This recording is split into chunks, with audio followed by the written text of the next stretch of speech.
Hi everyone! I am Ma'am PC at kung gusto mo ng madaling accounting tutorial, nandito ka sa tamang channel because I am here to guide you. Kaya subscribe na and click the notification bell to get updated for our upcoming videos. Mwah!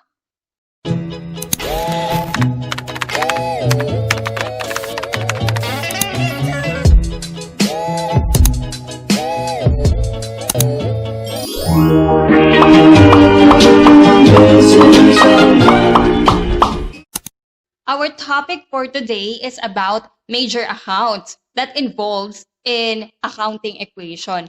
And what are the other accounts that belongs to this major classification? So, going back, accounting equation is assets equals liability plus owner's equity, which means when you combine the liability and owner's equity, you will get the amount of total assets.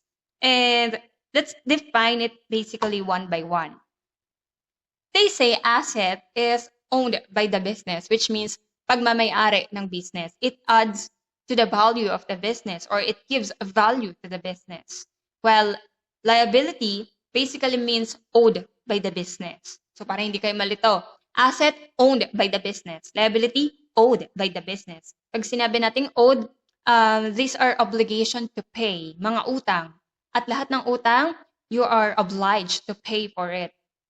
Well, owner's equity, these are residual claim, which means lahat ng asset, you remove all the liabilities, lahat ng utang doon sa asset ng business, matitira yung value equivalent to owner's equity. That's why asset minus liability, tanggalin mo si liability kay asset, ang matitira na lang ay si owner's equity or lahat ng pagmamayari ng business na hindi utang.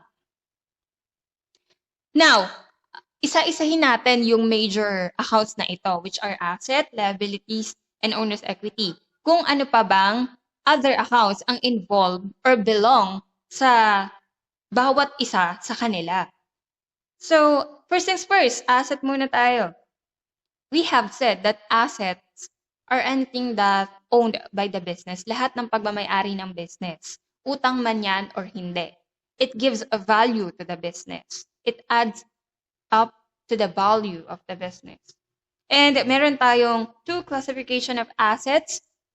We have current assets and non-current assets. Yung isa dyan for short term. Yung isa dyan for long term. So, alin nga ba ang short term? Kay current assets muna tayo. Current assets are assets that last in a short period of time. While si non-current asset, it lasts for long period of time. Kailan po natin masasabi ng isang time period ay short term or long term? Ang basehan natin dyan, kapag hindi siya umabot ng 12 months, walang anniversary, hindi umabot ng isang taon, we classify that as short term. Short term, panandalian lang. Panandalian lang. Parang relasyon nyo. While yung non-current asset, kapag tumungtong yan ng anniversary, kapag meron niyang pa-cake, pa-tarpaulin, pabati sa Facebook na pagkahaba-haba na happy anniversary mahal, yan yung non-current asset. That's why bibigyan ko kayo ng isang technique or strategy sa panliligaw sa isang accountant. Sabihin mo sa kanya, I want you to be my non-current asset. Why? Because gusto ko sa akin ka for long period of time. Alright! Anyway, isa-isahin muna natin ano-ano ba yung mga current assets. Ano-anong account yung under current asset or yung mga assets na nauubos or nawawala ng panandaliang panahon lamang. Current assets. Siyempre, yung unang-una dyan, yung pinakamadaling maubos, yung pinakamadaling magastos, yung pinakamadali mong ibigay. And yan yung cash. Actually, ang cash ay tinatawag din na most liquid asset. Pag sinabi natin most liquid asset, siya yung pinakamadaling i-convert into cash. Siya yung pinakamadaling ipambili. Kasi cash na siya. It's already cash. So, wala naman complex explanation about cash. As in, yan lang yung nakikita nating bills and coins. And may dalawa lang siyang classification, and these are cash in bank and cash on hand. From the word itself, pag sinabing cash in bank, yan yung pera natin sa bangko. Pera ng business na nasa bangko. Yung kailangan mo pang i-withdraw. Pero hindi mo na siya kailangang ipalit. Hindi siya parang cheque. Yung cheque kasi pinapalit pa, may mga pirma-pirma pa, ID. While yung cash in bank, i-withdraw mo na lang siya. And then yung cash on hand naman, ay para siyang analogy, cash on hand, nasa kamay. Yan yung mga cash or pera natin na anytime mo gustong kuhanin, nasa iyo lang. Like nasa wallet, nasa bulsa, nasa aparador, nasa ilalim ng kama, sa ref. Yan. Basta anytime na gusto mo siyang kuhanin, nasa iyo lang siya. Sana all. Cash equivalent. Yan. Ito yung mga assets na hindi naman siya cash. Equivalent lang siya, which means katumbas lang siya ng cash. Kasi, madali siyang i-convert into cash. It is readily convertible into cash. Example niyan ay treasury bills and government bonds. Kung ano-ano yung mga yon ay i-discuss ni financial management. And isa sa mga type ng cash equivalent ay si marketable securities. These are the stocks and bonds. Ano po yung stocks and bonds? Mga investment po yan. Investment sa corporation and other enterprises. Yan yung mga investment na binibili, ina-avail ng business kapag meron siyang excess cash, which is maganda kasi may other source of income yung business maliban sa business operation na ginagawa niya. And then we have trade and other receivables. Pag sinabing receivables, yan yung matatanggap mo dapat, matatanggap mo. Kailangan mong kolektahin para matanggap mo. Receive. Receive, guys. Ang number one dyan, sikat na sikat, syempre, si accounts receivable. Technically, yan yung utang sa'yo ni customer. So, halimbawa ay meron kang service business na car wash at may isang customer doon na friend mo na hindi muna nagbayad pero nagpa-car wash. Ang tawag doon sa utang ni customer sa'yo ay accounts receivable. Pag naman yung si customer ay nangutang sa'yo at nagbigay ng promissory note, ang tawag na sa kanya ay notes receivable. So, ang pinagkaiba lang ni accounts receivable at notes receivable, si notes receivable ay may promissory note or may note. Yan. So, kung nakakita na kayo ng promissory note, which is common naman, lalo na sa schools, kapag wala ka munang pang-tuition, bigay ka ng promissory note that you are promising to pay this amount on this particular date. And then we also have interest receivables. Kapag nagpautang ka, syempre yung pautang mo, pwedeng lagyan mo siya ng tubo or interest. Halimbawa, 500 yung utang sa'yo ni customer, pinatungan mo ng 50 pesos. So, 550 na yung babayaran niya sa'yo. Yung 50 pesos na yon, ang tawag doon ay interest receivable. Yung 500 na original na utang niya ay accounts receivable. Clear? So, yung 500 pinautang mo kay customer, babayaran niya sa'yo ng 550. Yung 500 na inutang ni customer, worth of service, ay accounts receivable. While yung 50 na pinatong mo doon sa 500 ay interest receivable. And we also have advances to employees.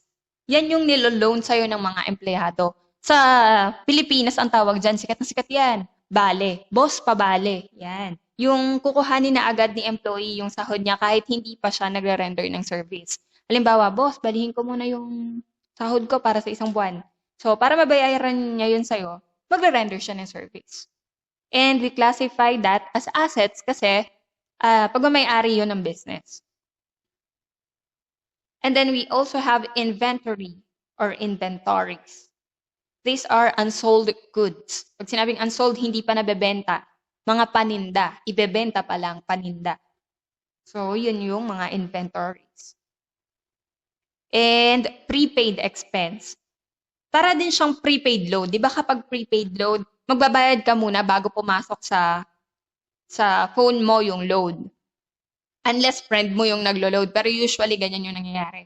Magbabayad ka muna bago pumasok si load sa account mo. Pag sinabing prepaid expense, yan yung binayaran mo muna bago mo makuha yung product or service na binili mo.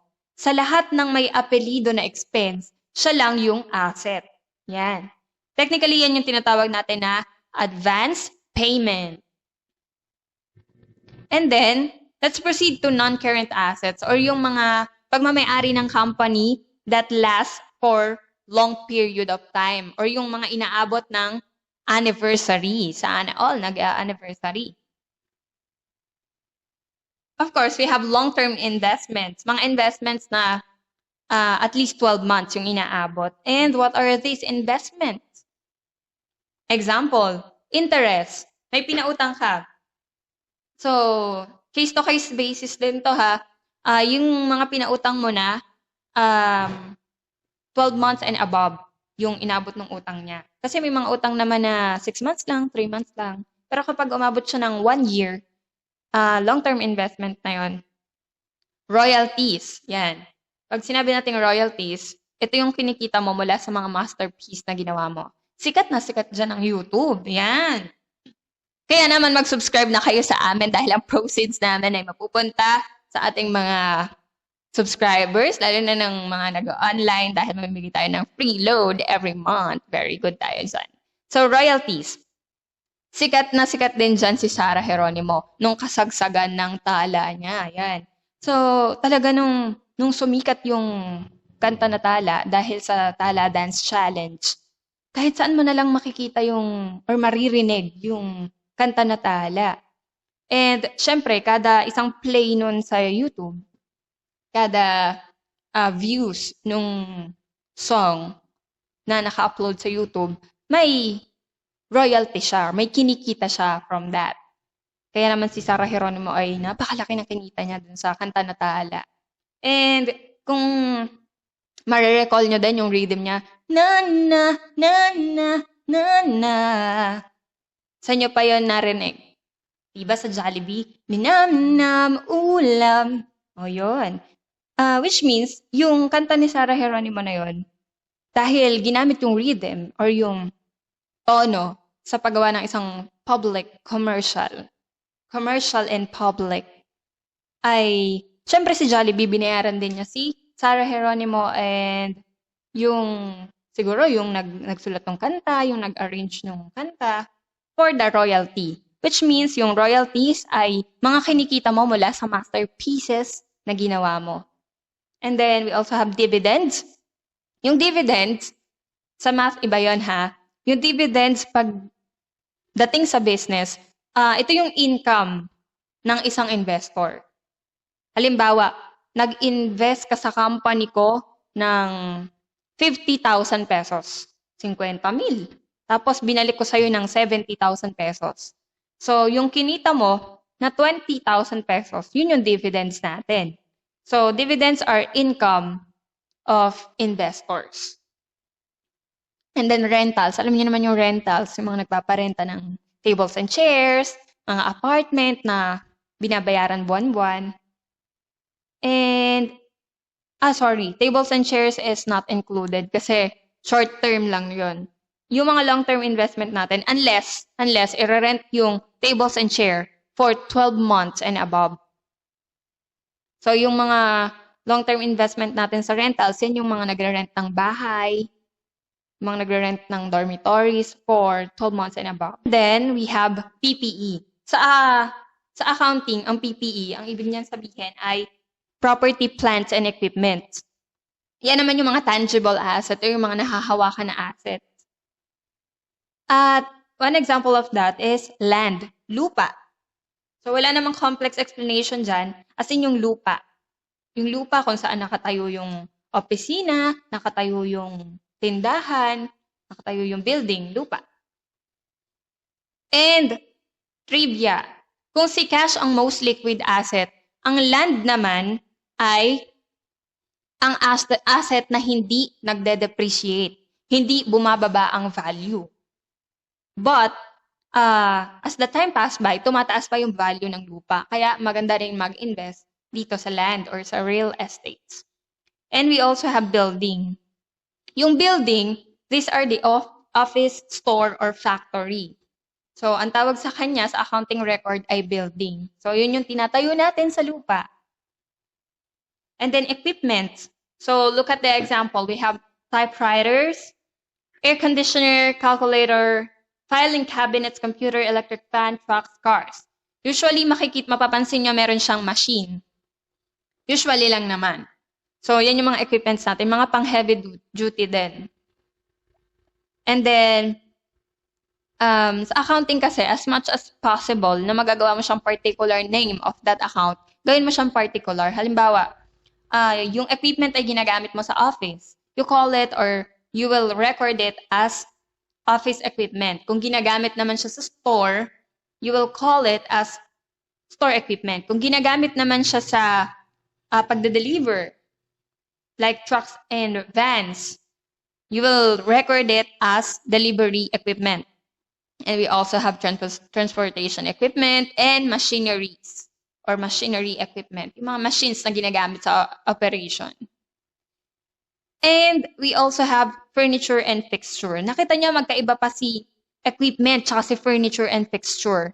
And just like the usual furnitures, it includes chairs, tables, carpet, curtains, and lighting. Kung mapapansin nyo, yung furniture and fixture, hindi naman siya involved sa daily operation ng business, unlike yung mga equipments. Yung equipments kasi ay involve yung mga operation na ginagawa ng business, while yung furniture and fixture, hindi naman masyado. So, yun lang yung mga chairs and tables na makikita mo sa office or sa store. Parang ano lang siya, support. And, of course, katulad din ng equipment, as much as possible na magagawa mo siyang specific, you will record it as specific as possible.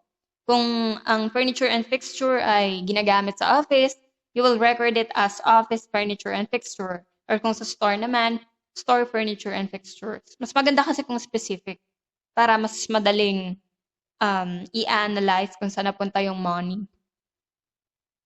And we also have intangible assets. Pag sinabing intangible, you cannot touch it. Hindi mo siya nahahawakan.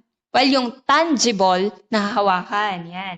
So yung mga intangible assets, yan yung mga pagmamayari mo na alam mo namang sa'yo, kaya lang hindi mo siya mahawakan. Pero alam mong kayo. It really hurts ang magmahal ng ganito. Like, ano ba yung mga asset na alam mong sa'yo, pero hindi mo mahawakan? Oh my gosh. Iba yung iniisip nyo. So, sa accounting, ito yung mga pagmamayari mo na hindi mo mahawakan at hindi ito hurtful. Copyright, patent, yung copyright kapag sumulat ka ng book.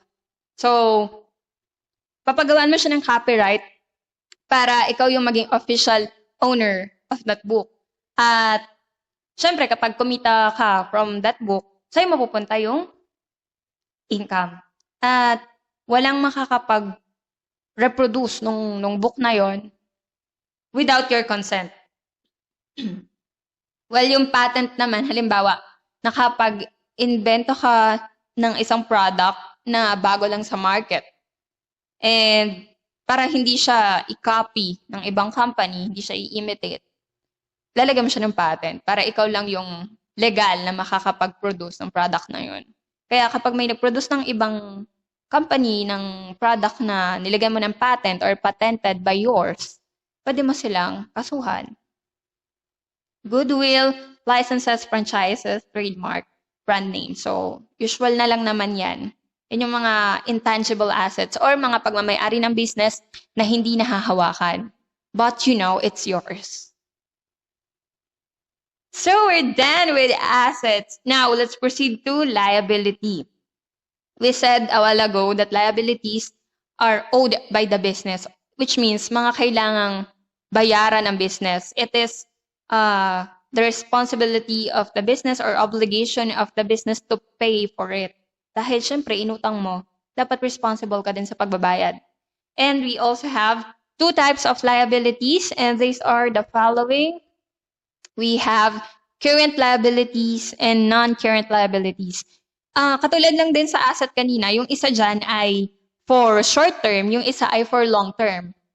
And also the same, yung current liabilities ay for short term, yung non-current is for long term.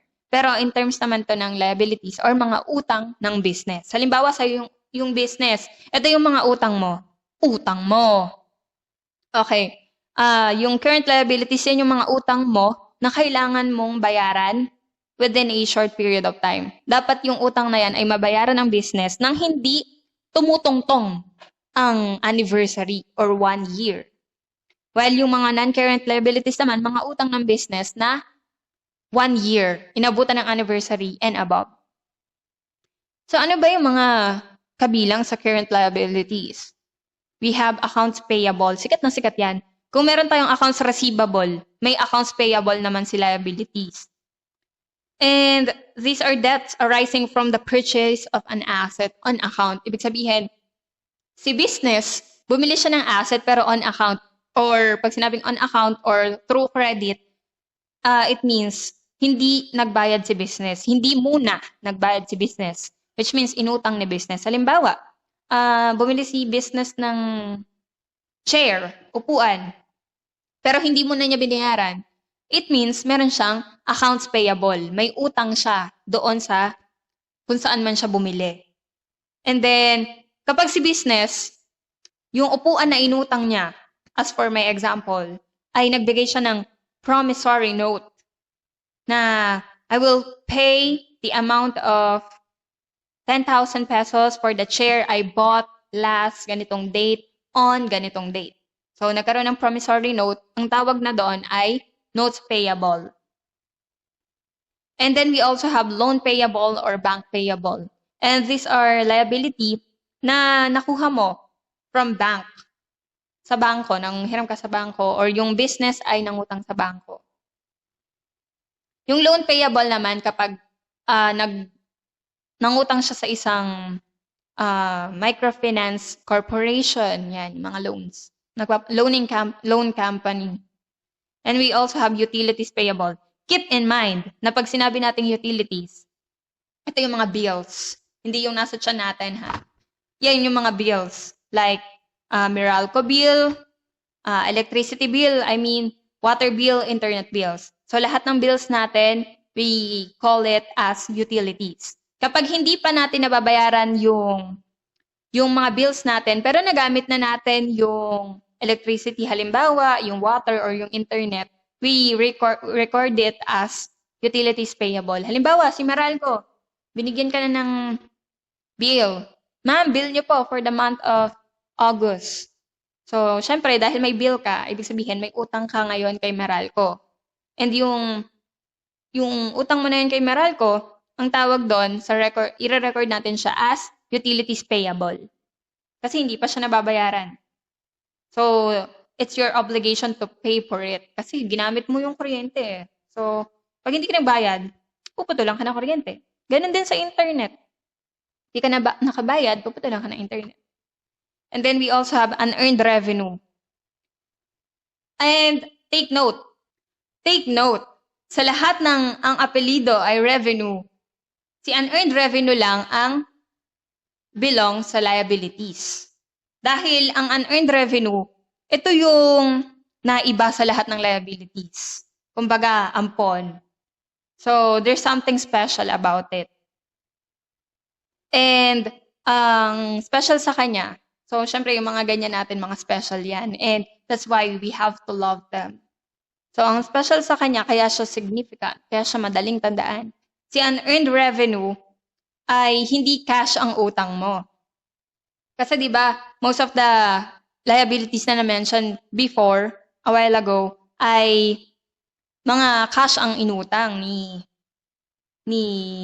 business. May cash siya na dapat ibayad, yun pala. May cash siya na dapat ibayad.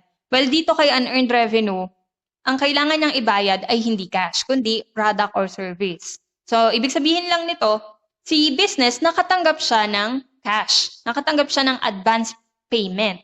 Pero hindi pa niya nabibigay yung product or service na binili sa kanya ni customer. So, may utang ka kay customer na product or service. Yun yung special sa kanya. Kaya naman ang mga unearned revenue natin ay hindi natin makakalimutan. Lagi natin siyang maaalala dahil naiiba lang siya. Special. Ang utang mo ay hindi cash, kundi product or service. And then we also have salaries payable. Halimbawa ay yung pasahod mo kay employee, hindi mo pa nabibigay, lalo na ngayon lockdown, marami yan. Dahil syempre mahina ngayon ang mga businesses, kaya hindi sila makapagpasahod agad sa employee. Kaya ang gagawin ni company ay ida-delay muna nila yung sahod. So kapag may sahod ka na hindi na ibigay kay employee, ang tawag doon ay salaries payable. And take note, kailangan po natin yang bayaran dahil pinaghirapan niya ng mga employees. And also, interest payable. Halimbawa ay nangutang ka ng money, 500 pesos. Sabi sa'yo nung pinag-utangan mo, bayaran mo yan ng 550 pesos. So, may dumagdag na 50 pesos. Yung 500 na original amount ng hiniram mo, ang tawag natin doon ay accounts payable. While yung 50 pesos na nadagdag, ang tawag natin doon ay interest payable. So, mind the differences.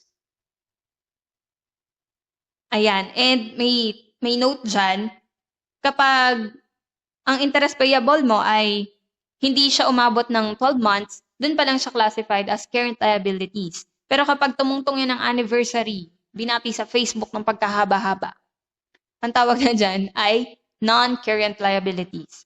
But the same account title, interest payable pa din siya, either of the two. And then we have non-current liabilities. Yung mga liability na hindi tumatagal, mga liability na tumatagal ng 12 months and above, mga inabot ng anniversary. So, happy anniversary sa atin utang. Okay, mortgage payable. So, ito yung mga inuutang mo na nag-iiwan ka ng collateral, which means nagsasanla ka. Yan yung term natin dito sa Pilipinas, nagsasanla. Wherein kapag yung nangutang na business ay hindi nakabayad, kung ano man yung collateral na iniwan niya or sinanla niya, hindi na niya yon makukuha. So, yun na yung magiging assurance na magbabayad siya or yun na yung magiging kabayaran dun sa inutang niya. And sa mortgage payable, ang mga collateral or yung mga sinasanla ay mga real properties like yung land, car, and building. Bakit po ganun kabigat? Kasi maaari na yung inutang ng business ay malaking halaga, milyones. And yung term ng pagbabayad, yung span pala ng pagbabayad, yung haba, yung duration, bago yun mabayaran ng buo, ay mahigit sa 1 taon. Kaya siya non-current liabilities. And we also have bonds payable. Yung bonds payable, by the way, yan yung utang na may certificate pa. Yan. So, kung gustong umutang ng isang business, gagawa siya ng certificate of indebtedness. Certificate of indebtedness. Ang nakalagay doon, yung principal amount na inuutang niya, kung kailan niya balak bayaran, kung ilang term, at kung magkano yung interest. So, parang halimbawa, ako yung may-ari ng business. Gusto ko mangutang, gagawa ako ng certificate of indebtedness. At halimbawa sa'yo ko gusto mangutang, ibibigay ko sa'yo ngayon yung certificate na yon. Ang tawag doon ngayon ay bonds payable on my part. And then, yan. So, we're done with asset. We're also done with liabilities. Now, let's proceed to owner's equity. Under owner's equity, we have owner's capital and income. When we say owner's capital, this is the original and additional investment. Ibig sabihin sa Tagalog, puhunan.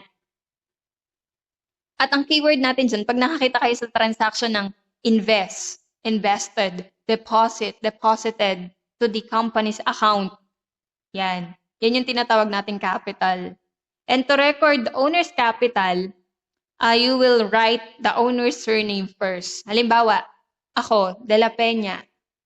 So, ang isusulat ko, De La Peña, comma, capital. Or pwede rin naman, example niyan, Cruz, comma, capital. Or halimbawa ay C, comma, capital. Basta surname muna, comma, then yung word na capital.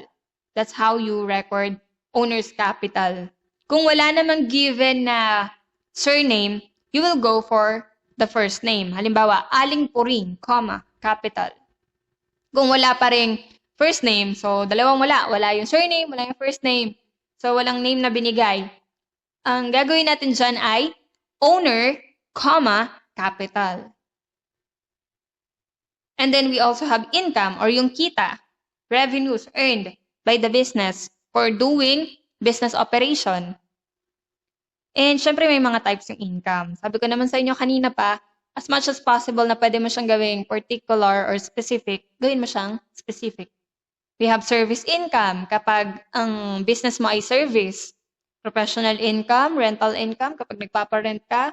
Interest income kapag nagpapautang ka, papatungan mo ng certain amount. And eto, may tinatawag tayong contra equity. Yung mga equity kasi, capital and income, pinapataas niya yung value ng equity. Ano naman tong contra equity? From the word itself, kapag kinokontra tayo, di ba, it's just like something opposes acts. It means pinapababa niya yung value ng equity. So ano-ano ba tong mga accounts na pinapababa yung value ng equity? Yan. We have owner's drawing and expense. So, ano ba ang owner's drawing? Hindi po ito yung guhit ha.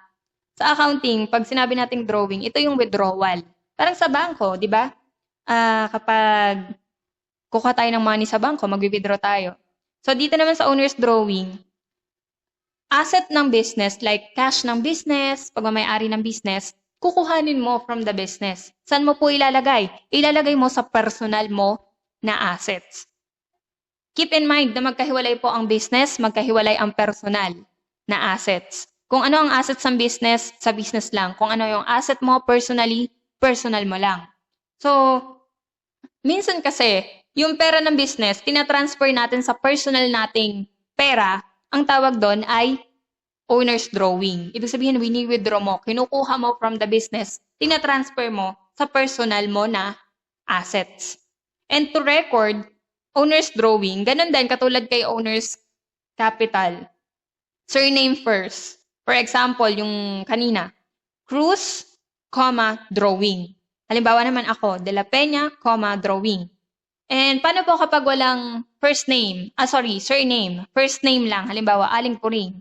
You may use Puring, drawing. Paano po kung walang surname, wala ding first name, walang kahit anong name na binigay? You may use owner, drawing to record that certain account. On the other hand, may tinatawag tayong expense or yung mga gastos. And usually, kapag nakakita ka ng transaction na may word na pay, paid, payment, bought, usually lang pero not all the time, you will recognize it as expense. Yan yung mga payable natin na nabayaran na. Kapag ang isang payable or utang nabayaran na, it will turn into an expense. Example, kapag ang interest payable mo, nabayaran mo na, i-record mo na siya as interest expense. Yun na yung bagong tawag sa kanya.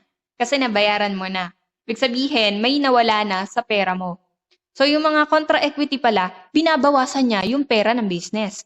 Nakita nyo kanina kay owner's drawing, kapag kumuha ka ng asset ng business din transfer mo sa personal, ibig sabihin, nabawasan yung asset ng business. Dito naman kay expense, kapag nagbayad ka ng payable, mababawasan yung pera ng business. Therefore, ito palang mga contra equity na to, binabawasan niya yung pera or value ng business. Yan. Now, we also have salaries or wages expense. Ito yung payment na binibigay natin sa ating mga empleyado. And ito din yung tawag kapag yung salaries payable mo, yung utang mo na pasahod sa isang empleyado ay naibigay mo na. Yun lamang po at maraming salamat. Huwag kalimutang i-like at i-share ang ating video because sharing is caring. At manatili lamang na nakasubscribe dahil mamimigay tayo ng free load every month. And of course, thank you so much sponsors. Thank you so much Lance Mendoza for my shirt and for editing my videos. Mwah! And thank you so much, Inakais and other students from other schools na nakaka-appreciate ng ating video. We are in this together and we learn as one. Thank you so much!